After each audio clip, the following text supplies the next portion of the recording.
Hello dear student, welcome to YouTube channel exam care. আমি সুরজ বর্মন। তো আজকে আমার একটা নতুন ভিডিও ক্লাসে তোমাদের সবাইকে স্বাগত। তো আজকে আমার ম্যাথে 7 নম্বর ক্লাস চলছে। তোমরা যদি আমার আগের ভিডিও ক্লাসগুলো না দেখে থাকো তাহলে আই বাটনে ক্লিক করে আগের ভিডিও ক্লাসগুলো দেখে এসো। তো প্রতিদিনের মতো আজকেও আমি তোমাদের সামনে নিয়ে আসতে চলছি ম্যাথের কিছু গুরুত্বপূর্ণ কোশ্চেন, যে কোশ্চেনগুলো পরীক্ষায় বারবার করে আসে এবং খুব আসার সম্ভাবনা রয়েছে। প্রিভিয়াস ইয়ারও অনেকবার করে কোশ্চেনগুলো এসেছিল। এইরকমই কিছু গুরুত্বপূর্ণ কোশ্চেন তোমাদের সামনে তুলে ধরবো। আরেকটা কথা, তোমাদের যদি আমাদের ভিডিও ক্লাসগুলো করতে ভালো লাগে তাহলে একটা সাবস্ক্রাইব করে দিয়ে আমাদের চ্যানেলের সঙ্গে যুক্ত হয়ে যাও, আর লাইক কমেন্ট করতে ভুলবেন না, আর ভিডিওটা খুব বেশি বেশি করে শেয়ার করো। তাহলে চলো, আর কথা বলে সময় নষ্ট করবো না, সরাসরি প্রশ্নের দিকে চলে যাব। দেখা যাক আজকের প্রশ্নে কি বলছে। তো দেখো, তোমাদের জন্য যে প্রশ্নটা রাখা হয়েছে, কোন সংখ্যাটি 99 দ্বারা বিভাজ্য। এখানে দেখো 4টা অপশন রয়েছে, এ বি সি ডি সংখ্যা রয়েছে 4টি। এই 4টি সংখ্যার মধ্যে কোন সংখ্যাটি 99 দ্বারা বিভাজ্য। তো 99 দ্বারা বিভাজ্য যদি আমরা করতে যাই, তো আগে একটা কথা বলে নিই, যেটা হচ্ছে তোমরা যারা পারবে ট্রাই করো, খাতা কলম নিয়ে বসো, প্র্যাকটিস করো আমার সঙ্গে। যারা পারবে না তারা বোর্ড ফলো করে দেখো আমি কিভাবে সলভ করছি। তো যেহেতু বলা হচ্ছে একটা বিভাজ্যের অঙ্ক ভাগ অঙ্ক 99 দ্বারা বিভাজ্য, এখানে সংখ্যাগুলি রয়েছে, কোন সংখ্যাটা 99 দিয়ে ভাগ। তো আমরা সাধারণত ভাগ কিভাবে করি, এখানে যেটা বলা হতো যে 99 দিয়ে ভাগ, তার মানে আমরা এখানে ট্রাই করবো। এখানে সংখ্যাটা লিখবো, এখন এই 99 ঘরের নামতা লিখবো, নামতা লিখে লিখে লিখে করবো। তাহলে দেখো এখানে কত বড় বড় সংখ্যা রয়েছে, তাহলে এত বড় বড় সংখ্যা এদেরকে 99 দিয়ে ভাগ করে তারপরে কোনটি বিভাজ্য হবে সেটা বের করতে গেলে আমাদের কমসে কম একটা করে ভাগ সলভ করতে 2-3 মিনিটের উপরে টাইম। এটাকে এটাকে এটাকে এটাকে তাহলে 4টা অপশনের প্রায় 8 মিনিট সময় চলে গেল। পরীক্ষা হলে কি তোমাদের একটা কোশ্চেন পিছনে 8 মিনিট সময় দেওয়া সম্ভব? অবশ্যই না। তো আমাদের এই কোশ্চেন গুলো হচ্ছে দেখে করতে হবে, এগুলো হচ্ছে ইজি হবে, এগুলো হচ্ছে চোখের দেখাই করা যায়। তো এটাকে আমরা দেখেন কিভাবে সলভ করবো।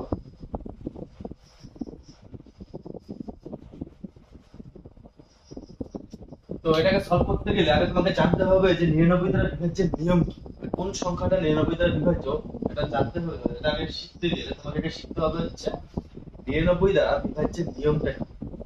আমরা 99 সংখ্যাটা কিভাবে পাই? 9 গুণন 11 করে 99 পাই। 9 11 99 হয়। তাহলে এই 9 আর 11 কোন সংখ্যা যদি 9 দিয়ে বিভাজ্য হয় বা ভাগ করা যায়, আবার 11 দিয়েও ভাগ করা যায়, কোন একটা সংখ্যা ওই সংখ্যাটাকে যদি 9 দিয়েও ভাগ করা যায় এবং 11 দিয়েও ভাগ করা যায়, তাহলে ওই সংখ্যাটা 99 দিয়ে ভাগ করা যায়। যদি দেখো যে 9 দিয়ে ভাগ হচ্ছে 11 দিয়ে ভাগ হচ্ছে না, তাহলে কিন্তু 99 দিয়ে ভাগ হবে না। যদি দেখো 11 দিয়ে ভাগ হচ্ছে কিন্তু 9 দিয়ে ভাগ হচ্ছে না, তাহলে 99 দিয়ে ভাগ করা যাবে না। দুটো দিয়ে একসঙ্গে ভাগ হতে হবে, 9 দিয়ে সংখ্যাটা 9 দিয়েও ভাগ হতে হবে, 11 দিয়েও ভাগ হতে হবে, তাহলে পুরো সংখ্যাটা গিয়ে 99 দিয়ে বিভাজ্য হবে। তাহলে আমাদের এখন চেক করতে হবে যে এখানে সংখ্যাগুলি কোন কোন সংখ্যাটা 9 এবং 11 ওই সংখ্যা দিয়ে বিভাজ্য হচ্ছে। তাহলে এখন 9 এর নিয়ম জানতে হবে যে 9 দিয়ে কোন সংখ্যাটা বিভাজ্য আর 11 দিয়ে কোন সংখ্যাটা বিভাজ্য। এটা তো সম্ভব না, এখন এই সংখ্যাটাকে একবার 9 দিয়ে ভাগ করব, তারপরে আবার 11 দিয়ে ভাগ করব, এই সংখ্যাটাকে একবার 9 দিয়ে ভাগ করব, তারপরে 11 দিয়ে ভাগ করব, এটা তো সম্ভব না। তাহলে আমাদের নিয়ম জানতে হবে যে 9 দ্বারা বিভাজ্যের নিয়ম কি আর 11 দ্বারা বিভাজ্যের নিয়ম কি। তো 9 দ্বারা বিভাজ্যের নিয়ম হচ্ছে যে সংখ্যাগুলো থাকবে, সংখ্যাগুলো প্লাস সংখ্যাগুলো প্লাস। তো এখানে দেখি সংখ্যা প্লাস করলে কি আসে, কত হবে? 5 3 8 8 7 15 15 2 17 17 4 21 21 4 25। তো এর আগেই অপশন ক্যান্সেল হয়ে গেল, এটা তো হবে না, কারণ 25 কে তো 9 দিয়ে ভাগ করা যাবে না। 9 এর ঘরের নাম হতে আমরা 25 পাবো। আমাদের নিয়ম কি ছিল? 99 দ্বারা ভাগ তখনই হবে যখন কোনো সংখ্যা 9 দিয়েও ভাগ হবে 11 দিয়েও ভাগ হবে, কিন্তু এখানে তো এটা প্রথমেই কাটা হয়ে গেল, কারণ এটা যোগ করে 25 হয়ে গেল। আমাদের 9 দ্বারা ভাগের নিয়ম হচ্ছে কোন সংখ্যার সমষ্টি যদি 9 দ্বারা বিভাজ্য হয়, তাহলে ওই সংখ্যা পুরো সংখ্যাটাই 9 দিয়ে ভাগ, তাই তো? তাহলে এখানে আমরা সংখ্যাটা সমষ্টি করলাম, সমষ্টি করে দেখতে পেলাম 25 আসছে। 25 সংখ্যাটা 9 ঘরের নামাতে পাওয়া যায় না। তাহলে এই সংখ্যাটা 9 দ্বারা বিভাজ্য হবে। তাহলে আমার পরে 11 দিয়ে চেক করার কোনো দরকার নেই। তাহলে বি অপশন দেখি, সেম ভাবে অ্যাপ্লাই করব, যে সংখ্যাটার সমষ্টি দেখি কত। 3 1 4 4 5 9 9 7 16 16 9 25 25 2 27। তাহলে এই 27 কে দেখো আমরা 9 দিয়ে ডিভাইড করতে পারি 3, তাই তো? তাহলে এইখানে যে সংখ্যাটার সমষ্টি 27 আসছে, সেই 27 কে আমরা 9 দিয়ে ডিভাইড করতে পারি। তাহলে এই সংখ্যাটা 9 দ্বারা বিভাজ্য। কিন্তু এখন আমাদের চেক করতে হবে এই সংখ্যাটা আবার 11 দ্বারা বিভাজ্য, 11 দ্বারা বিভাজ্য কিনা। তাহলে 11 দ্বারা বিভাজ্যের নিয়ম কি আছে? আমি এই সংখ্যাটা এদিকে তুলে নিই।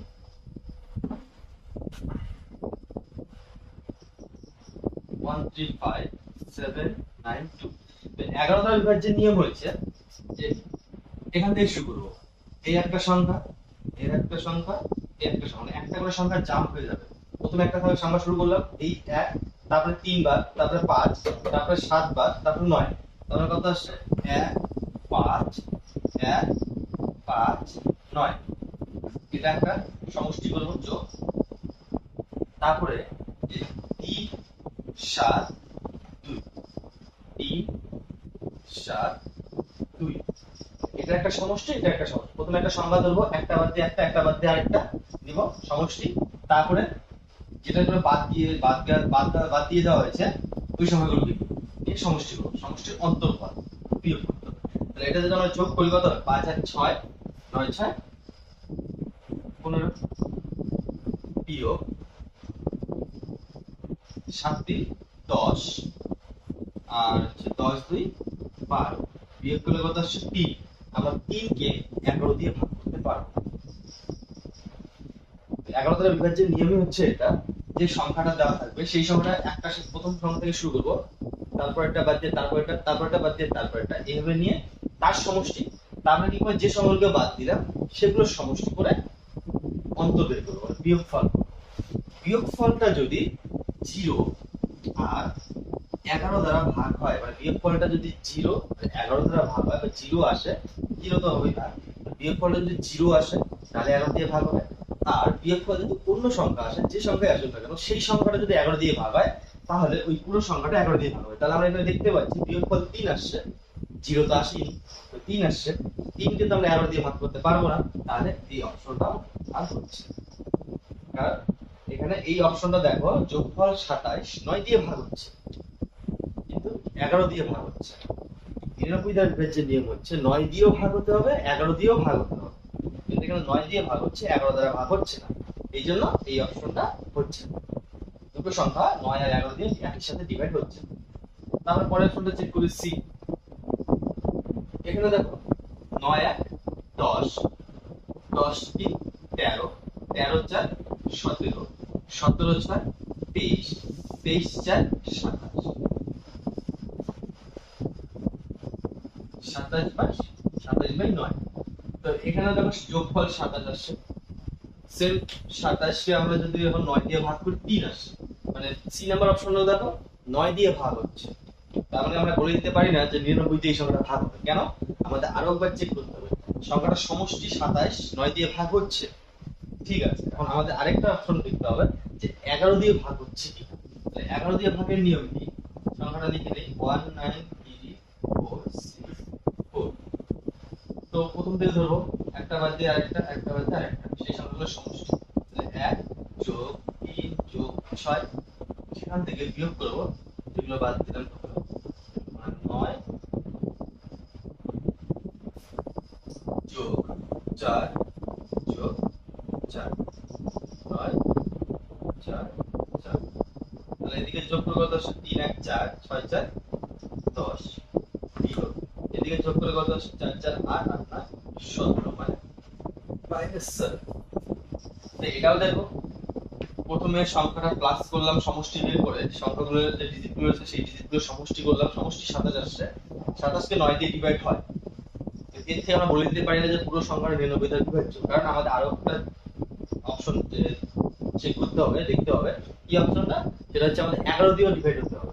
11 দিয়ে ডিভাইড হতে গিয়ে দেখলাম যে আমাদের যে 11 দ্বারা ডিভাইডের নিয়ম, যে প্রথমটা একটা ধরবো, তারপর একটা বাদ একটা, তারপর একটা বাদ একটা, এই সংখ্যাগুলো নিব।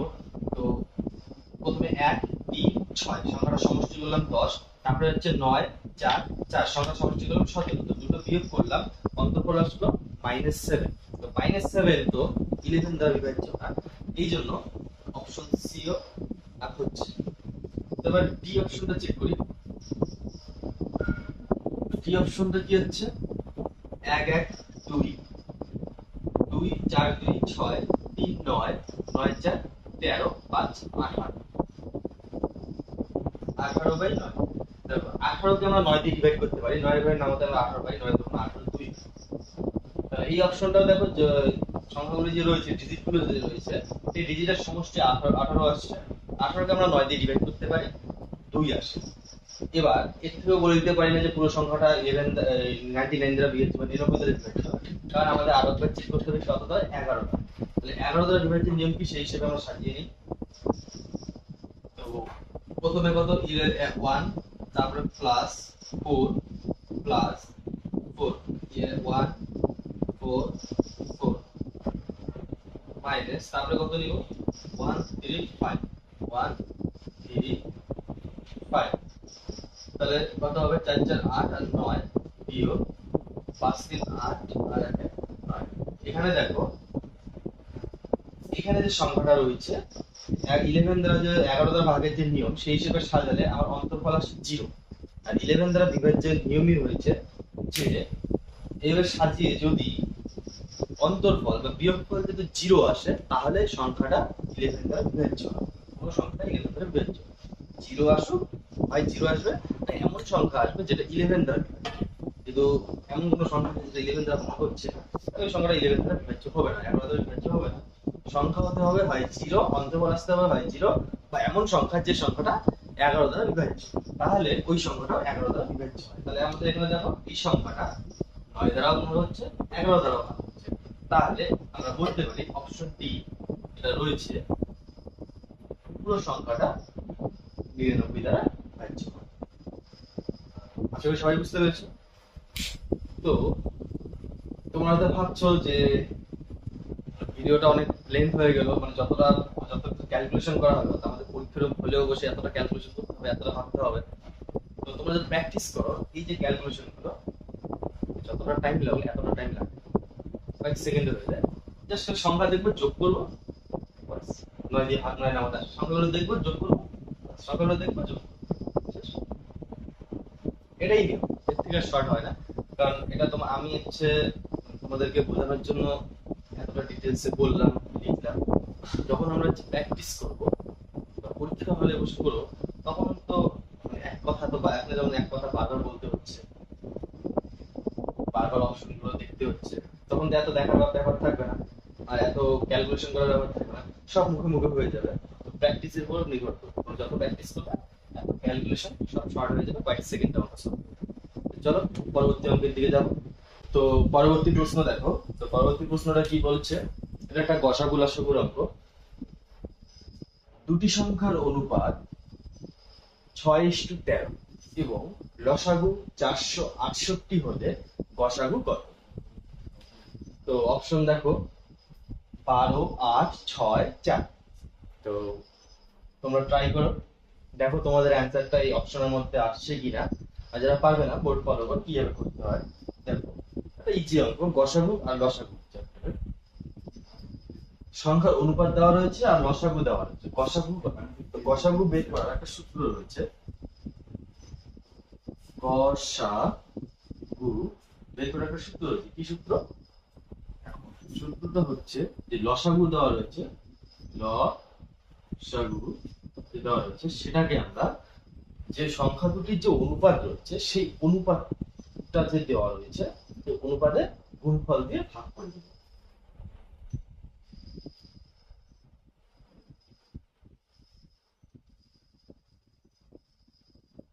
দুটি সংখ্যার অনুপাত পদের গুণফল। জাস্ট এই সূত্রে আমরা করে দিব, গসাগু বের হয়ে যাবে। যারা ভাবছিলে যে অঙ্কটা পারবে না, অঙ্ক দেখেই মাথা ঘুরিয়ে গেছে, তো আশা করি আর তাদের কোনো সমস্যা থাকবে না, কারণ সূত্রটা বোর্ডে আমি দিয়ে দিয়েছি। এই সূত্রে যদি তুমি বা তোমরা যেহেতু মানগুলো বসিয়ে দাও, তোমাদের অ্যান্সার চলে আসবে। তো অ্যান্সারটা আমরা কিভাবে আনবো দেখো, সলভটা করে নিই। লসাগু কত দেওয়া রয়েছে? 468। আর দুটি সংখ্যার অনুপাতের পদের গুণফল, তো অনুপাত কত দেওয়া হয়েছে? 6:13। এই 6 গুণন 13 গুণ করে দেবো, বাস চলে আসবে। দেখো এটাকে আমরা 6 দিয়ে কাটি। 6 দিয়ে কাটলে কত হবে? 6 6 36, 6 7 42, 6 থেকে 2 গেলে 4 48, 6 8 48।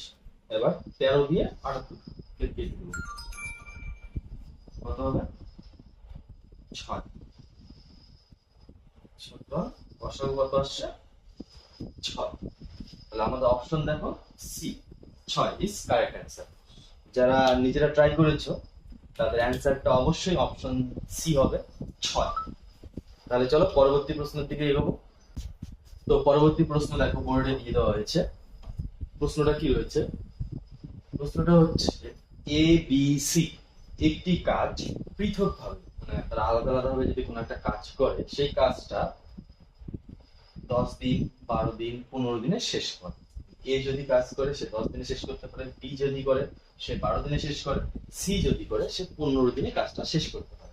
এখন কথা হচ্ছে তারা যদি একসঙ্গে কাজ করে, এ বি সি তারা যদি একসঙ্গে কাজ করে, তাহলে ওই কাজটি কত দিনে শেষ হবে। তো এটা কিভাবে সলভ করবো দেখো,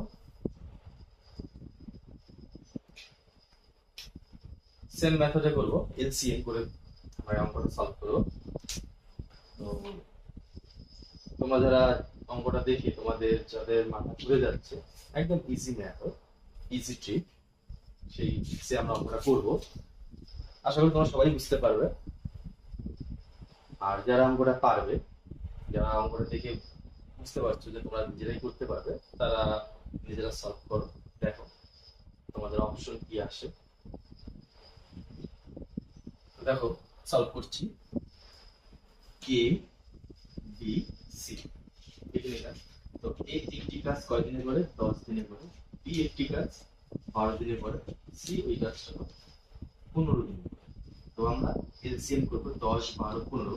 10 12 15 এলসিএম কত হয়? 60। কত হয়? 60। আমরা এলসিএম করে এই 10 12 15 এলসিএম করে আমরা হচ্ছে সম্পূর্ণ কাজ কত, সেই সম্পূর্ণ কাজটা বের করব। এই সম্পূর্ণ কাজটা হচ্ছে 60 অংশ। তো এখন এই 60 কাজ এ যদি 10 দিনে করতে পারে, তাহলে একদিনে কত অংশ কাজ করে? তাহলে 10 দিয়ে এটা ভাগ করে দিব, লিখে নিই একদিনে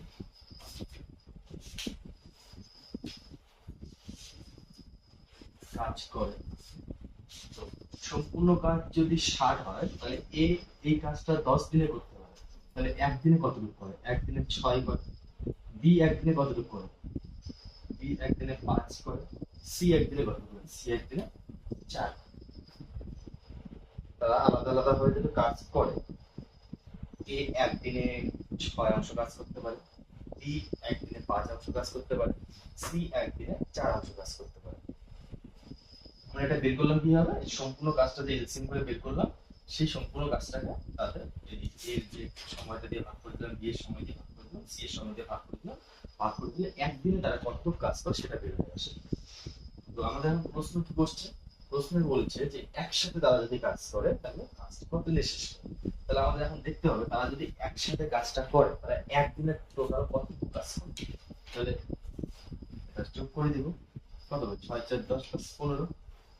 তারা তিনজন যদি একসঙ্গে কাজ করে, তারা একদিনে কতটুকু কাজ করতে পারে? 15 অংশ। একদিনে তারা 15 অংশ কাজ করতে পারে। আমাদের কাজ কত? 60। তাহলে কাজ যদি 60 হয়, তাহলে একদিনে যদি 15 করে, দিনে 15 অংশ করে কাজ করতে পারে। তাহলে এই 60 অংশ কাজ কত দিনে শেষ করতে হবে? 60 কে আমরা 15 দিয়ে ডিভাইড করে দিই, অ্যান্সার কত আসবে? 4 15 60। তাহলে আমাদের অ্যান্সার কত আসলো? তারা যদি একসঙ্গে কাজ করে কাজটি কত দিনে শেষ হবে? কাজটি 4 দিনে শেষ হবে। তাহলে অপশন দেখো কোথায় রয়েছে? 4। অপশন দেখো ডি। তাহলে ডি নাম্বার অপশন 4, সেটা আমাদের অ্যান্সার হয়ে যাবে। পরবর্তী প্রশ্ন বোর্ডে দিয়ে দেওয়া হয়েছে। প্রশ্নটা কি বলছে? এক ব্যক্তি কোন স্থানে 15 কিমি পার ঘন্টা গতিবেগে গেল, আবার ফিরে এলো 35 কিমি পার ঘন্টা গতি। তাহলে এখন প্রশ্ন বলছে যে সমগ্র মানে যাওয়া আর আসা সমগ্র যাত্রা পথে তার গড় গতিবেগ কত। এখানে প্রশ্নটা দেখে তোমরা যদি আমার যদি আগের ভিডিও ক্লাসগুলো করে দেখো তাহলে দেখো, তাহলে আশা করি তোমাদের প্রশ্নটা চেনা চেনা থাকবে, কারণ এই সেম অঙ্ক আমরা আগের ভিডিও ক্লাসে করেছিলাম। তো সেখানে এই টাইপের অঙ্কগুলোকে সলভ করার একটা সূত্র বলেছিলাম। তো তোমরা যদি আমার আগের ভিডিও ক্লাসগুলো দেখে থাকো বা প্র্যাকটিস করে থাকো ভিডিও ক্লাসগুলো দেখে, তাহলে এই অঙ্কটা তোমাদের পারা উচিত, কারণ সূত্র আমি এর আগের ক্লাসে দিয়ে দিয়েছি। তারপর আজকে আমি সূত্র দিব। এই জন্য বলি তোমরা আমার প্রত্যেকটা ক্লাস করো, প্রত্যেকটা ভিডিও ক্লাস দেখো, প্র্যাকটিস করো আমার সঙ্গে সঙ্গে, তাহলে দেখবে যে নেক্সট ভিডিও ক্লাসে যে অঙ্কগুলো দিব বা যে অঙ্কগুলো তোমাদের সামনে তুলে ধরবো, সেই অঙ্কগুলো সলভ করতে তোমাদের কোনো প্রবলেম হবে না, আর পরীক্ষাতেও কোনো তোমাদের প্রবলেম হবে না। প্র্যাকটিস না করলে সূত্র মনে থাকবে না, অঙ্কের হিসেবও মনে থাকবে না। তাই বলছি তোমরা প্র্যাকটিস করো আমার সঙ্গে সঙ্গে। তো সূত্রটা কি? তো তোমাদের যাদের যাদের সূত্র মনে রয়েছে বা যারা অঙ্কটা দেখে ভাবছো যে অঙ্কটা পারবে, তোমরা ট্রাই করো। অপশন দেওয়া রয়েছে, দেখো তোমাদের অ্যান্সার কি আসছে। আর যারা আমাদের আগের ভিডিও ক্লাসগুলো করোনি বা দেখোনি, তোমরা দেখে এসো। আর আজকে আমি সূত্র বলে দিচ্ছি, ট্রাই করো, দেখো। সূত্র দিয়ে দেওয়ার পরে আশা করি তোমাদের কোনো প্রবলেম থাকবে না।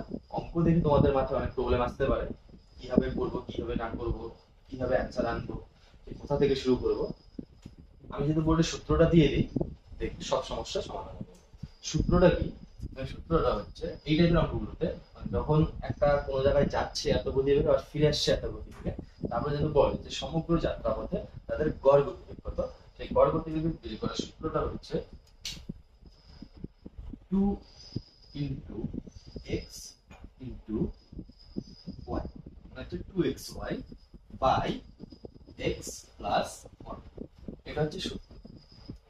x একটা গতি, y একটা গতি, যে কোনো গতি ধরে আমরা এটাকে x ধরলাম আর এটাকে y ধরলাম, মানে যাওয়ার সময় গতিটাকে x ধরলাম, আসার সময় গতিটাকে y ধরলাম। তাহলে এখন x y এর মান বসিয়ে দিই, বাস অ্যান্সার চলে আসবে। তাহলে x এর মান কত আমরা লিখব? 2 লিখে নিই, গুণন x এর মান আমরা 15 নিলাম, গুণন y এর মান 35 বাই x প্লাস y বলছে, x এর মান 15 প্লাস y এর মান 35 সমান সমান 2 গুণন 15 গুণন 35, 15 আর 35 যোগ করে 15 আর 35 যোগ করলে কত হবে? 50। এখন এটাকে কাটাকাটি করবো। তো আমরা যদি 2 দিয়ে 50 কে কাটি 25, 5 দিয়ে যদি 25 কে কাটি 5, 5 দিয়ে তোমার 35 কে কাটি 7, তাহলে আসলো কত? 3 7 21। তাহলে অ্যান্সার কি আসলো? সমগ্র যাত্রাপথে তার গতিবেগ কত? সমগ্র যাত্রাপথে তার গতিবেগ হবে 21 কিমি পার ঘন্টা। এটা কিন্তু কিমি পার ঘন্টা। তাহলে আমাদের অপশন দেখো কোথায় 21 রয়েছে? অপশন এ, এটা তাহলে আমাদের কারেক্ট অ্যান্সার। তাহলে তোমাদের কোনো বোঝার আশা করি বুঝতে কোথাও সমস্যা হবে না।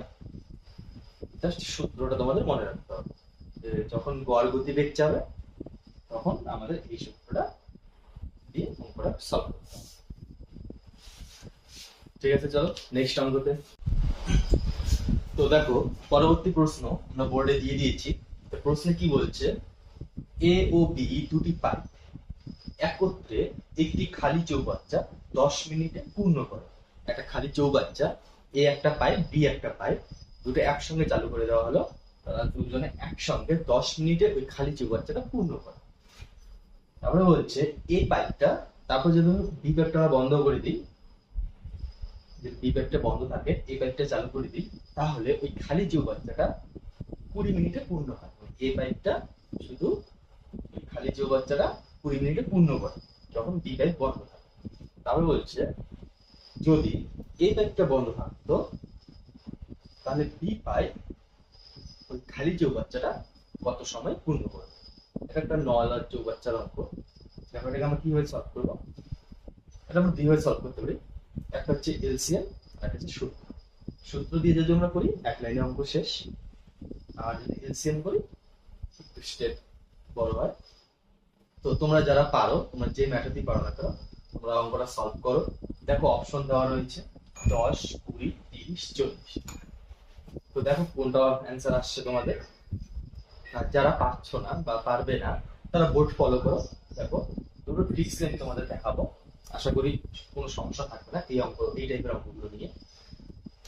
তো প্রথমে আমি সূত্রটা দিয়ে অঙ্কটা করি। দেখো এ ও বি দুটো পাইপ একসঙ্গে 10 মিনিটে পূর্ণ করে, আর হচ্ছে কিন্তু এ পাইপটা খালি চৌবাচ্চা 20 মিনিটে পূর্ণ করে। সূত্রটা হচ্ছে এটাকে যদি আমরা এক্স ধরি, এটাকে যদি আমরা ওয়াই ধরি, তাহলে y ইনটু x, y হচ্ছে y মাইনাস x। এটাকে আমরা x বললাম, এটাকে আমরা y বললাম। তাহলে y গুণন x y হচ্ছে y মাইনাস x। এখন মানটাকে আমরা এখানে বসিয়ে দিই।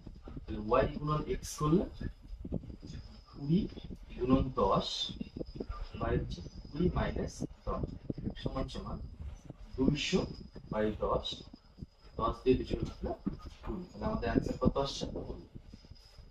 আর শেষ অঙ্ক, এটা হচ্ছে সূত্র।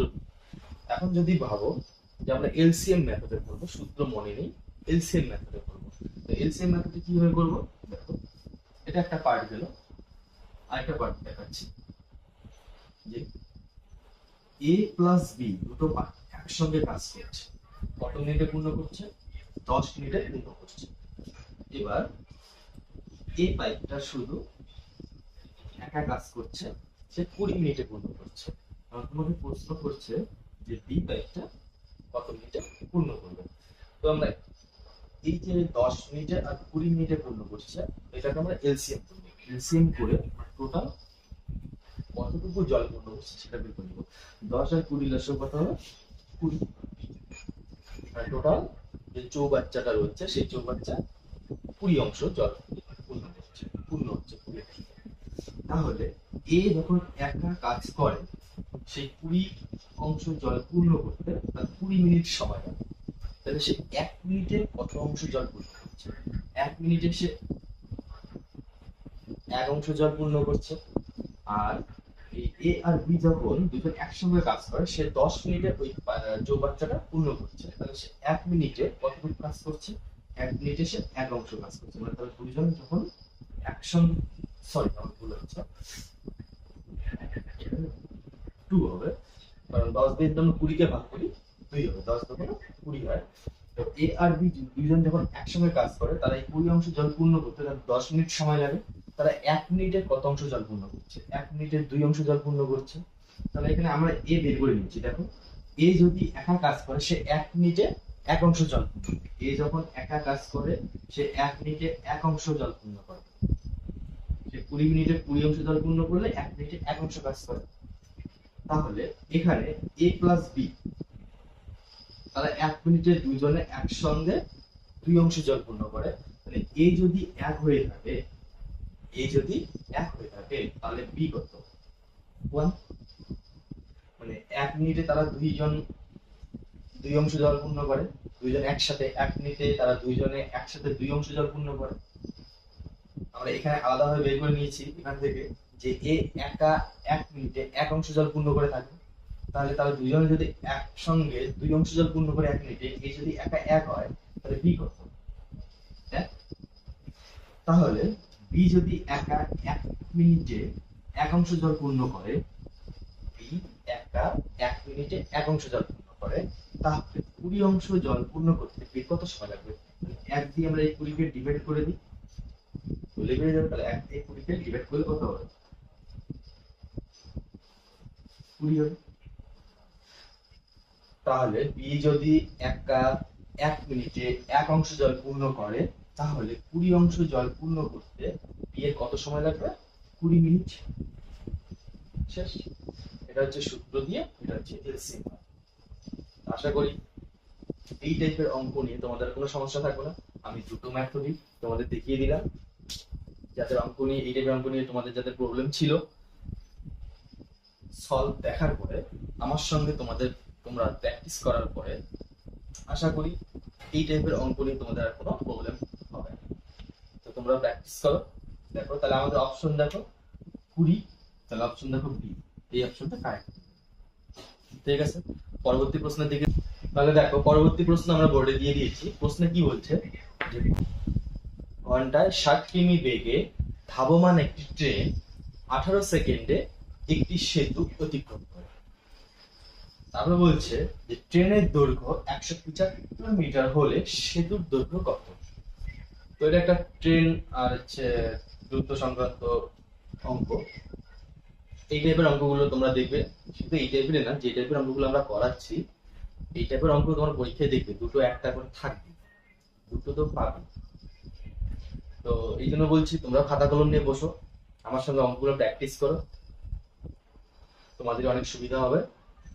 অন্তত পরীক্ষায় তোমাদের অঙ্কগুলো সলভ করতে খুব কম সময়ে সলভ করতে পারবে, খুব কম সময় লাগবে।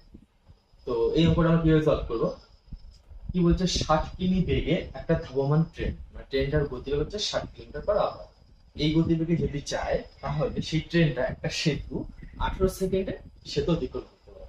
তাহলে এখানে একটা বোঝানো পড়া হচ্ছে, যখন কোনো ট্রেন একটা সেতু অতিক্রম করে তখন শুধুমাত্র, এর আগের ক্লাসে আমরা বলেছিলাম যে যখন কোনো একটা ট্রেন সেতু অতিক্রম করে তখন ট্রেন শুধুমাত্র সেতু দূরত্ব অতিক্রম করে না, সেতু দূরত্ব অতিক্রম করার সঙ্গে সঙ্গে ট্রেনটা কিন্তু নিজের দূরত্বটাও অতিক্রম।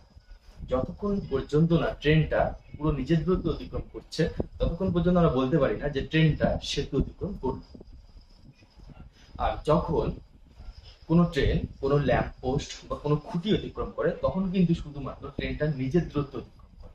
মনে করো এটা যদি খুঁটি হয়, এটা যদি ট্রেন হয়, তো ট্রেনটা যখন এভাবে যাচ্ছে ট্রেনের মাথা পার হয়ে যাওয়া মানে এটা আমরা বলি না যে ট্রেনটা খুঁটিটাকে অতিক্রম করে। যতক্ষণ পর্যন্ত না ট্রেন তার নিজের দূরত্বটা পুরোটা অতিক্রম করছে তখন আমরা বলবো যে ট্রেনটা খুঁটিটা অতিক্রম। হ্যাঁ, আর যখন সেতু অতিক্রম করে তখন কি হচ্ছে, এটা যদি সেতু হয়, এটা যদি ট্রেন হয়, তো ট্রেনের সেতুর ভিতরে ট্রেনটা যাচ্ছে, তো ট্রেনের মাথা বেরিয়ে যাওয়া মানে কিন্তু আমরা বলি না যে ট্রেনটা সেতু অতিক্রম করলো। যতক্ষণ না পর্যন্ত ট্রেনটা পুরোটা নিজের দূরত্ব সেতু থেকে অতিক্রম করছে ততক্ষণ পর্যন্ত আমরা বলতে পারবো না যে ট্রেনটা সেতু অতিক্রম করবে। যখন ট্রেনটা পুরোটা সেতু থেকে বেরিয়ে যাবে বা নিজের দূরত্বটা অতিক্রম করে যাবে তখন আমরা বলবো যে ট্রেনটা সেতু অতিক্রম করবে। বোঝা গেল? তাহলে যখন ট্রেন সেতু অতিক্রম করে তখন আমাদের টোটাল ডিস্টেন্সটা কি নিতে হবে, যে সেতুটা কত বড় তার সঙ্গে ট্রেনটা কত বড় দুটো প্লাস করতে হবে। তাহলে যে মোট দূরত্বটা হবে ওই দূরত্ব যখন অতিক্রম হয় তখন আমরা বলি যে ট্রেনটা সেতু অতিক্রম করবে। আর যখন খুঁটি অতিক্রম করে তখন তো খুঁটিতে জাস্ট লম্বা খুঁটি থাকে, তখন খুঁটি তো আর লেন্থ চওড়া থাকে না, তখন আমরা শুধু ট্রেনের ডিস্টেন্সটা বের করি, ট্রেনের ডিস্টেন্সটা কত সেটা অতিক্রম করলেই ট্রেনটা খুঁটি অতিক্রম করে। তো এখানে আমাদের সেতু আর ট্রেন বলছে, তাহলে আমাদের সেতুর দূরত্ব আর ট্রেনের দূরত্ব এক করে দিতে হবে।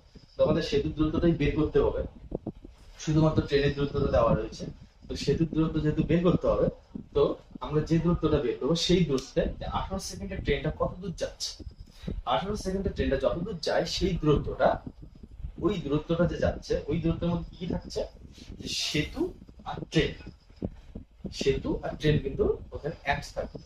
18 সেকেন্ডে ট্রেনটা যতদূর যাচ্ছে সেটা বের করে নিয়ে আমরা যদি সেখান থেকে ট্রেনের দৈর্ঘ্যটা বাদ দিয়ে দিই তাহলে সেতুর দূরত্বটা পড়ে থাকবে। তাহলে আমরা কি বের করবো, প্রথমে 18 সেকেন্ডের ট্রেনটা কত দূর যাচ্ছে। তো প্রথমে আমাদের দেখো একটা বেগ দেওয়া রয়েছে, ট্রেনটা ঘন্টায় 60 কিমি যায়। ট্রেন যদি 1 ঘন্টা ওই বেগে সমবেগে যে গতিবেগে যাচ্ছে ওই গতিবেগে যায় তাহলে সে 1 ঘন্টায় 60 কিমি যেতে পারে। এখন কথা হচ্ছে আমাদের, এখন দেখো এককটা দেখো, এদিকে সময় ঘন্টায় রয়েছে আর এদিকে সময়টা সেকেন্ডে রয়েছে, আর এদিকে ডিস্টেন্সটা কিমিতে রয়েছে, এখানে কি ডিস্টেন্স দেখো দৈর্ঘ্য মিটারে রয়েছে। তাহলে আমাদের এককটা চেঞ্জ করতে হবে, একক চেঞ্জ করতে হবে। যে 1 ঘন্টায় 60 কিমি দেওয়া রয়েছে, তাহলে এটাকে আমাদের কি করতে হবে, যে 1 ঘন্টা দেখো সেকেন্ডে কনভার্ট করতে হবে। তাহলে সেকেন্ডে কত হবে, 3600 সেকেন্ড। 3600 সেকেন্ডে কত মিটার যাচ্ছে, 60 কিমি, এটাকে আমরা মিটারে কনভার্ট করবো, তাহলে 1000 দিয়ে গুণ করা মানে এখানে 3টা জিরো অ্যাড হয়ে যাবে। তাহলে এত সেকেন্ডে এত মিটার যাচ্ছে, তাহলে 18 সেকেন্ডে কত মিটার যাবে। তাহলে কি করতে হবে, যে 7 1 2 3 গুণন 18 আর এই যে 3600 এটা নিচে চলে আসবে। কাটাকাটি করবো, দুটো শূন্য কেটে দিই, 18 দিয়ে 2 2 দিয়ে 300, তাহলে 18 সেকেন্ডের ট্রেনটা টোটাল কত মিটার যাচ্ছে, 300 মিটার যাচ্ছে। এই গতিবেগে যদি ট্রেনটা চলে তাহলে 18 সেকেন্ডে টোটাল ট্রেনটা 300 মিটার যায়। এই 300 মিটারের মধ্যে কিন্তু সেতু রয়েছে, ট্রেনের দৈর্ঘ্য রয়েছে। কারণ কি বলছে যে 18 সেকেন্ডে সেতু অতিক্রম করে, তো সেতু অতিক্রম করা মানে সেখানে সেতুর দূরত্ব আর ট্রেনের দূরত্ব একসঙ্গে থাকে। তাহলে 18 সেকেন্ডে যদি সে সেতু অতিক্রম করে, তাহলে সেখান থেকে যদি আমরা ট্রেনের দৈর্ঘ্যটা বাদ দিয়ে দিই তাহলে কিন্তু সেতুর দৈর্ঘ্য পেয়ে যাবে। টোটাল যদি 300 মিটার হয় তাহলে সেখান থেকে আমরা সেতুটা বাদ দিয়ে দিই, 175 মাইনাস 175 মাইনাস করলে কত হলো, 10 থেকে 5 গেলে 5, হাতে আসবে এখানে 8, 10 থেকে 8 গেলে 2, 3 থেকে 2 গেলে 125 মিটার। ট্রেনের দৈর্ঘ্য যদি 18 সেকেন্ডে টোটাল যায় 300 মিটার, ট্রেনের দৈর্ঘ্য যদি 175 হয় তাহলে সেতুর দৈর্ঘ্য কত আসবে, 125 মিটার। তাহলে আমাদের অপশন দেখো 125 কোথায় রয়েছে, অপশন ডি, এটা কারেক্ট। ঠিক আছে, চলো পরবর্তী প্রশ্নের দিকে এগোবো। তোমাদের যদি এই প্রশ্নটার মধ্যে যদি কোনো অসুবিধা হয়, কোনো বুঝতে প্রবলেম হয়, তো আমাদের কমেন্টে অবশ্যই জানিয়ে দেবে। আশা করি, কারণ ডিটেলসে করা হলো, কখনো শর্টে করা হয়নি, ঐকিক নিয়মে ট্রিক্সের অঙ্কটা করা হলো। তাহলে চলো পরবর্তী প্রশ্নের দিকে এগোবো। দেখো পরবর্তী প্রশ্ন আমরা বোর্ডে দিয়ে দিয়েছি। প্রশ্নটা কি রয়েছে, যে একটি নৌকা স্রোতের অনুকূলে 6 ঘন্টায় 90 কিমি যায়। স্থির জলে নৌকার গতিবেগ 10 কিমি হলে 10 কিমি পার ঘন্টা হলে স্রোতের বেগ কত? এটা একটা নৌকা স্রোত সংক্রান্ত অঙ্ক। এই টাইপের অঙ্ক পরীক্ষায় থাকে এক দুটো। অপশন দেওয়া হচ্ছে 10 5 12 3। তোমরা সলভ করো, ট্রাই করো, দেখো তোমাদের অ্যান্সার কি আসে। আমাদের অপশনের মধ্যে দেওয়া আছে কিনা তোমাদের অ্যান্সার। আর যারা পারছো না বা পারবে না, অঙ্ক দেখে মাথা ঘুরিয়ে গেছে, তো দেখো কিভাবে সলভ করেছে, ইজি অঙ্ক। কি বলছে যে একটি নৌকা স্রোতের অনুকূলে 6 ঘন্টায় 90 কিমি যায়। 6 ঘন্টায় 90 কিমি যায়। তাহলে স্রোতের অনুকূলে মানে স্রোত যেদিকে যাচ্ছে নৌকাটাও সেদিকে যাচ্ছে। তাহলে নৌকার একটা বেগ রয়েছে, নৌকা সেই বেগে যাচ্ছে, আর স্রোতের বেগে কিন্তু নৌকাটার বেগটাকে বাড়িয়ে দিচ্ছে। তাহলে 6 ঘন্টায় যদি 90 কিমি যায় তাহলে 1 ঘন্টায় কত হচ্ছে, 90/6 কত হবে, 15 কিমি। তাহলে স্রোতের অনুকূলে নৌকার বেগ কত, ঘন্টায় 15 কিমি। এবার বলছে যে স্থির জলে নৌকার বেগ কত। স্থির জলে নৌকার বেগ যদি 10 কিমি হয়, মানে নৌকাটা জল যখন স্থির থাকে, নৌকা যখন স্থির জলের মধ্যে যদি যায় তখন নৌকার বেগ থাকে 10 কিমি। আর যখন স্রোত থাকে, সেই স্রোতের অনুকূলে যদি যায় তখন নৌকার বেগ হয় 15 কিমি। তাহলে কি হচ্ছে, যে বেগ কত বেড়ে যাচ্ছে, স্থির জলে নৌকা যখন 10 কিমি বেগে যায়, স্রোত থাকার কারণে নৌকা 15 কিমি হয়ে যাচ্ছে, তাহলে পাস বেড়ে যাচ্ছে। তার মানে এই যে বেশি বেগটা, যে পাস গতিবেগটা যে বেশি হচ্ছে, এটা কি স্রোতের কারণে হচ্ছে। 10 থাকে স্থির জল, যখন জলটা স্থির থাকে তখন নৌকার গতিবেগ 10 থাকে, 10 কিমি। তাহলে যখন নৌকাটা যখন হচ্ছে স্রোতের অনুকূলে যাচ্ছে তখন গতিবেগটা কত হচ্ছে, 15 কিমি হচ্ছে। তাহলে গতিবেগটা বেড়ে যাচ্ছে না, 10 থেকে 15 কত বাড়ছে, 5 কিমি বেড়ে যাচ্ছে ঘন্টায়। সেই বাড়ার কারণটা কি, স্রোতের কারণে। তার মানে যে স্রোতের কারণে যে নৌকার গতিবেগটা যে বাড়লো, কত কিমি বাড়লো, 5 কিমি, সেটাই কিন্তু স্রোতের। তাহলে কি করে দেবো, স্রোতের বেগ লিখছি না আমি, জাস্ট মাইনাস করে দিই। তাহলে স্রোতের অনুকূলে নৌকার বেগ 15 মাইনাস স্থির জলে নৌকার বেগ কত, 10 মাইনাস করে দিলে কত হবে, 5 কিমি পার ঘন্টা হচ্ছে এটা স্রোতের গতিবেগ। আমাদের অ্যান্সার কিন্তু চলে আসছে। স্রোতের গতিবেগ কত? ঘন্টায় 5 কিমি। অপশন দেখো, অপশন বি ইজ কারেক্ট।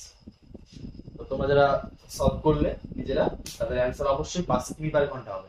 আর যারা হচ্ছে অঙ্কটা দেখে প্রথমে ভেবেছো যে পারবে না, তো সলভ দেখো, এটা তো মুখে মুখে হয়ে যাবে। এখন যেমন তোমাদের প্র্যাকটিস নেই, তোমাদের স্টেপ গুলো জানা নেই কিভাবে সলভ করবে, তো এখন তোমাদের খাতা নিয়ে করতে বসতে হবে, খাতা নিয়ে বসে অঙ্কগুলো সলভ করতে হবে। যখন তোমরা প্র্যাকটিস করতে করতে অনেকটা ধাপ এগিয়ে যাবে, তখন কিন্তু এই অঙ্কটা সলভ করতে তখন আর তোমাদের খাতা কলমের দরকার হবে না, তখন মুখে করে ফেলবে। তখন কি হবে, মুখে গেলে একটি নৌকার স্রোতের অনুকূলে যদি 6 ঘন্টায় 90 কিমি যায়, তাহলে 1 ঘন্টায় কত? 15 কিমি যাবে। তাহলে স্রোতের অনুকূলে নৌকার বেগ যদি 15 হয়, আর স্থির জলে যদি নৌকার বেগ 10 হয়, তাহলে কি 10 থেকে 15 হয়ে যাচ্ছে, 5 কিমি বেড়ে যাচ্ছে। সেই 5 কিমি বাড়ার কারণ কি? স্রোতের জন্য। তাহলে স্রোতের বেগ কত? 5, মুখেই হয়ে যাবে। তাহলে চলো পরবর্তী প্রশ্নের দিকে এগোবো। পরবর্তী প্রশ্ন দেখো বোর্ডে চলে এসেছে। প্রশ্নে কি বলছে? কোন ব্যক্তির বেতন প্রথমে 20% বাড়ে এবং পরে 20% কম, তাহলে মোটের উপর শতকরা কত পরিবর্তন হবে? তো দেখো, যে বেতনটা যে বাড়লো আর কমলো, দুটো পার্সেন্টেজ কিন্তু সেম। এদিকে 20% বাড়লো, আবার পরে 20% কমলো, মানে বাড়া আর কমার পার্সেন্টেজটা কিন্তু সেম আছে। তো এই টাইপের অঙ্কগুলো কিভাবে সলভ করবে? এটা একটা শতকরার অঙ্ক। শতকরা থেকেও তোমরা পরীক্ষায় একটা দুটো অঙ্ক পাবে, দুটো না হলে একটা তো কমন শিওর থাকবে। এই টাইপের অঙ্কগুলো থাকে। আমরা যে টাইপের অঙ্কগুলো তোমাদের সামনে তুলে ধরি, সেম অঙ্ক, এই টাইপেরই অঙ্ক, হয়তো সংখ্যা অন্য থাকবে, ভাষা এরকমই থাকবে। মানে যে ট্রিক্সে অঙ্কগুলো আমরা করবো, তোমাদের ওই অঙ্কগুলো সেম ট্রিক্সেই করতে হবে।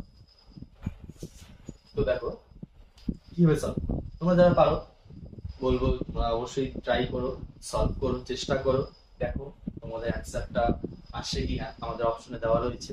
আর যারা পারো না, যারা হচ্ছে প্রথম প্রথম যারা যারা হচ্ছে শুরু করতে যাচ্ছ, তারা আমাদের সঙ্গে শুরু করো।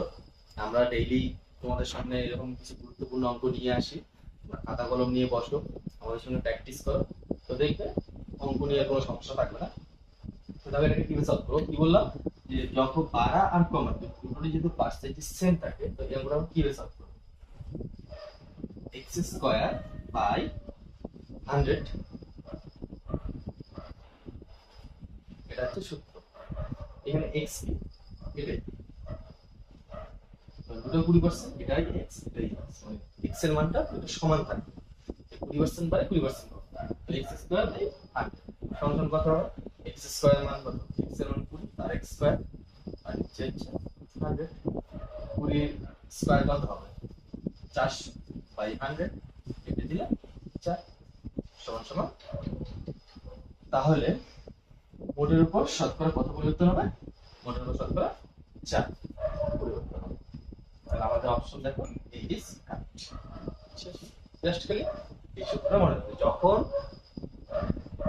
কোনো ব্যক্তির বেতন যেটাই হোক না, যেটাই বাড়া কমা হোক না কেন, সেই বাড়া কমার হারটা যদি একই থাকে, 20% হারে বাড়ে আর 20% হারে কমে, তারপরে যদি জিজ্ঞাসা করে যে মোটের উপর শতকরা কত পরিবর্তন হবে, এই সূত্র অ্যাপ্লাই করতে হবে। যে আমাদের যেহেতু বাড়া আর কমার দুটো পার্সেন্টেজ সমান, তাহলে x² / 100 করে দিলে মোটের উপর কত পরিবর্তন হবে সেটা দেখে নেবে। x এর মান বসিয়ে দেন, সলভ করবো, চলে আসবে। তাহলে বলো যে তোমরা যদি ডেইলি এই টাইপের অঙ্কগুলো প্র্যাকটিস করো আমাদের সঙ্গে, তাহলে পরীক্ষায় যদি এই অঙ্কগুলো আসে, তাহলে তোমরা নিজেরাই বলো যে তোমাদের সলভ করতে কতটুকু সময় লাগবে। যখন তোমরা প্র্যাকটিস করতে করতে তোমাদের প্র্যাকটিস লেভেলটা অনেকটা হাই হবে, তখন কিন্তু এই ধরনের অঙ্কগুলো সলভ করতে তোমাদের খাতা কলম নিয়ে বসতে হবে। পরীক্ষার রুমে, পরীক্ষার হলে কোশ্চেন পাবে, অঙ্ক দেখবে, কমন পেয়ে যাবে, দেখবে মুখে মুখে অঙ্ক সলভ। কারণ এগুলো তো মুখে তখন খাতায় করতে হবে না, জাস্ট দেখবে দুটো মান হার সমান, তাহলে 20² মানে হচ্ছে 100, 20² হচ্ছে যদি 400 হয়, বাই 100, 400কে 100 দিয়ে ভাগ করলে 4, মুখেই সলভ হয়ে যাবে। মানে 1 থেকে 2 সেকেন্ডে তোমাদের অঙ্ক সলভ হয়ে যাবে, অ্যান্সার চলে আসে। তাহলে চলো পরবর্তী প্রশ্নটা তোমাদের সামনে তুলে ধরি। দেখো পরবর্তী প্রশ্ন আমরা বোর্ডে দিয়ে দিচ্ছি, এটা শতকরার অঙ্ক। কি বলছে? দিনের তাপমাত্রা প্রথমে দুপুরে 12% বৃদ্ধি পেল এবং পরে বিকেলে 12% কমে গেল, তাহলে মোটের উপর শতকরা কত তাপমাত্রা পরিবর্তন হলো? তো এই অঙ্কটা কিভাবে সলভ করবো? আমরা যে এটা 9 নম্বর অঙ্ক চলছে, এর আগের ঠিক অঙ্কটা 8 নম্বর অঙ্কটা আমরা যেভাবে সলভ করলাম সেম ট্রিক্স। আগের অঙ্কটা কি ছিল, যে কোনো একজনের বেতন প্রথমে বাড়লো 20%, পরে আবার 20% হ্রাস পেলো, তাহলে মোটের উপর শতকরা কত পরিবর্তন হলো। সেম ভাবে এখানে দেখো, প্রথমে বৃদ্ধি পেলো, পরে আবার কমে গেল। কি বলছি, যে বৃদ্ধি আর হ্রাস দুটোর বৃদ্ধির হ্রাস আর হ্রাসের হার দুটো যদি সেম থাকে, দেখো সেম আছে 12%, তখন আমাদের সূত্র কি থাকে, সূত্র হচ্ছে যে, তারপরে যদি বলে যে মোটের উপর শতকরা কত পরিবর্তন, তখন সূত্রটা হচ্ছে এক্স স্কোয়ার বাই 100। এই সূত্র ফেলে দেবো, অঙ্ক সলভ হবে। এক্স এর মান কত, 12%, মানে এক্স এর মান দুটোই সমান। বৃদ্ধি আর হ্রাস দুটোর মান যখন সমান হবে, মোটের উপর কত পরিবর্তন হলো সেটা আমরা কিভাবে বের করবো, এক্স স্কোয়ার বাই 100। সেম ভাবে কিন্তু আমরা এর আগের অঙ্কটা করেছিলাম। তো তোমরা এই অঙ্কটা এইভাবেই সলভ করো। আমি কিন্তু এই অঙ্কটা তোমাদের সামনে সলভ করবো না, এটা তোমাদের জন্য দিয়ে দিলাম হোমওয়ার্ক। তোমরা এই অঙ্কটা, আমরা যে আগের অঙ্কটা সলভ করলাম সেম ভাবে সেম সূত্র, আমি তোমার পুরো অঙ্কটাই বলেই দিলাম। এখন তোমরা জাস্ট ক্যালকুলেশন, জাস্ট সলভটা তোমরা নিজেরা করো, এটাই তোমাদের হোমওয়ার্ক। দেখো পুরো অঙ্কটা আবার বলে দিচ্ছি, যে দিনের তাপমাত্রা প্রথমে দুপুরে 12% বৃদ্ধি পেল এবং বিকেলে 12% হ্রাস পেল বা কমে গেল, তাহলে মোটের উপর শতকরা তাপমাত্রা কত পরিবর্তন হলো। সেম ভাবে আগের অঙ্কের মতোই তোমরা ট্রাই করো। তাহলে এখন কথা হচ্ছে, আমাদের ভিডিও আজকে এই পর্যন্তই। তোমরা যদি ডেইলি এইরকম গুরুত্বপূর্ণ বা এটা কোশ্চেনের প্র্যাকটিস করতে যাও, তাহলে ঠিক এই আমাদের সঙ্গে, আমাদের এই চ্যানেলের সঙ্গে যুক্ত হয়ে যাও, সাবস্ক্রাইব দিয়ে আমাদের চ্যানেলের সঙ্গে যুক্ত হয়ে যাও। আর আজকের ভিডিওটা এই পর্যন্তই। তাহলে তোমরা যদি এইরকম ভিডিও ক্লাস পেতে চাও, বা হচ্ছে ফুল বেস মানে হচ্ছে কনসেপ্ট যে ক্লিয়ার করতে চাও, তোমাদের যে জিরো থেকে একদম বেসিক থেকে যে কনসেপ্টটা থাকে, কম বেসিক কনসেপ্ট না থাকলে তোমরা কিন্তু এই অঙ্কগুলো মানে কিভাবে করা হয়, কিভাবে সূত্র দেওয়া হয়, কোন অঙ্ক কিভাবে সূত্র আনা হয়, এগুলো মাথায় আসবে। তো তোমরা যদি বেসিক কনসেপ্ট পেতে চাও, তাহলে আমাদের অ্যাপে জয়েন করো। তোমরা আমাদের অ্যাপ লিংক কোথায় পাবে, আমাদের ঠিক এই ভিডিও ডেসক্রিপশন লিংকে তোমরা আমাদের অ্যাপের লিংক পেয়ে যাবে। সেই অ্যাপ লিংকে ক্লিক করে প্লে স্টোর থেকে তোমরা এক্সাম কেয়ার অ্যাপটা ডাউনলোড করে আমাদের অ্যাপের সঙ্গে যুক্ত হয়ে যাও। সেখানে আমরা ফ্রিতে একদম বেসিক চ্যাপ্টার বেসিক ক্লাস আনতে চলছি ফ্রিতে তোমাদের জন্য। আর সেই অ্যাপেও আমাদের আরো অন্যান্য ফিচার্স রয়েছে, যেগুলো হচ্ছে তোমরা ডাব্লিউপি যে মক টেস্ট, এসএসসি জিডি এক্সামের জন্য মক টেস্ট, সেগুলো পেইড মক টেস্ট রয়েছে। আবার তোমাদের জন্য ফ্রিতেও মক টেস্ট রয়েছে, যেগুলো তোমরা ফ্রিতে দিতে পারবে। তারপরে পিডিএফ দেওয়া রয়েছে, তোমরা পিডিএফও কালেকশন করতে নিতে পারো। আরো অন্যান্য অ্যাপের ফিচার্স গুলো রয়েছে, যেগুলো তোমরা অ্যাপটা ডাউনলোড করলেই দেখতে পাবে। আরেকটা কথা হচ্ছে, তোমরা যদি আমাদের টেলিগ্রাম চ্যানেলে যুক্ত হও, সেখানে তোমরা কি সুবিধা পাবে, সেখানে আমরা ডেইলি 2 টাইমস ডেইলি কোশ্চেন দিই, কুইজ বেস। তাহলে টেলিগ্রাম চ্যানেলে তোমরা জয়েন হয়ে যাও, তাহলে কুইজ বেস কোশ্চেন গুলো তোমরা অ্যাটেন্ড করতে পারবে। আরেকটা সময় সুবিধা হবে, সেখানে আমরা টেলিগ্রাম চ্যানেলে আমরা কারেন্ট অ্যাফেয়ার্স দিয়ে থাকি, তাহলে তোমরা কারেন্ট অ্যাফেয়ার্সও পেয়ে যাবে, আর ডেইলি 2 টাইমস কুইজও অ্যাটেন্ড করতে পারবে। তাহলে দেরি করো না, ডেসক্রিপশন দেওয়া লিংকে টেলিগ্রাম লিংক দেওয়া রয়েছে, সেই টেলিগ্রাম লিংকে ক্লিক করে টেলিগ্রাম চ্যানেলে জয়েন হয়ে যাও। আর এক্সাম কেয়ার অ্যাপ লিংক দেওয়া রয়েছে, সেই এক্সাম কেয়ার অ্যাপ লিংক থেকে অ্যাপ ডাউনলোড করে আমাদের অ্যাপের সঙ্গে যুক্ত হয়ে যাও। তাহলে ভিডিও আর বেশি বড় করছি না, আমাদের ভিডিও এখানে শেষ করছি। সবশেষে আর একটা কথা বলবো, তোমাদের যদি আমাদের ভিডিও ক্লাসগুলো ভালো লাগে, তাহলে সাবস্ক্রাইব দিয়ে অবশ্যই আমাদের চ্যানেলের সঙ্গে যুক্ত হবে। লাইক কমেন্ট শেয়ার তো করবে, খুব খুব বেশি বেশি করে শেয়ার করো, তোমাদের জন্যই আমরা অবশ্যই রয়েছি। তাহলে চলো আজকের ভিডিও এই পর্যন্ত। থ্যাংক ইউ, আবার দেখা হচ্ছে পরবর্তী ভিডিও।